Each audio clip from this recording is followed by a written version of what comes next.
বাংলাদেশের মধ্যে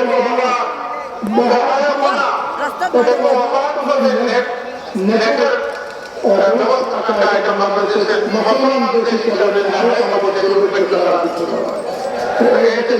ব্যবস্থার উপরে একটা সংস্কার করা একটা নিয়ন্ত্রিত ব্যবস্থা করার দাবি আছে এই লক্ষ মানুষের পক্ষ থেকে আমরা উৎপাদন করছি।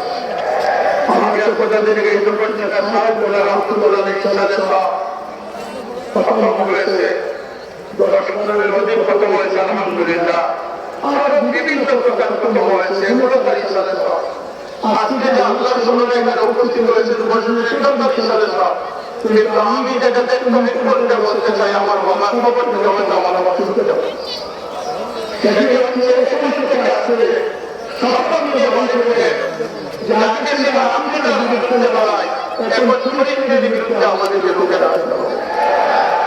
আমি সব জায়গায় প্রতিটি গ্রামে গ্রামে আমি ইসলামকে সেই ছাত্র ভাইদেরকে আপনারা সহযোগিতা করার আহ্বান জানাচ্ছি।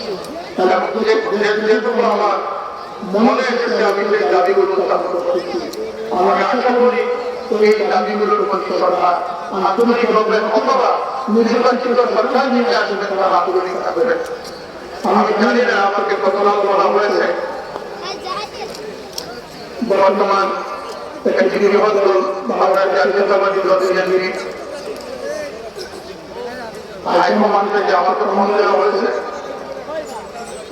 বিভিন্ন কারণ বর্ণনা করা হয়েছে। এর মধ্যে একটি হচ্ছে যে আজকে আমি যেন মোবাইলের মাধ্যমে বিএনপির চেয়ারম্যান জনাব তারেক রহমান সাহেবের সালামটা আপনাদেরকে পৌঁছে দিতে পারি।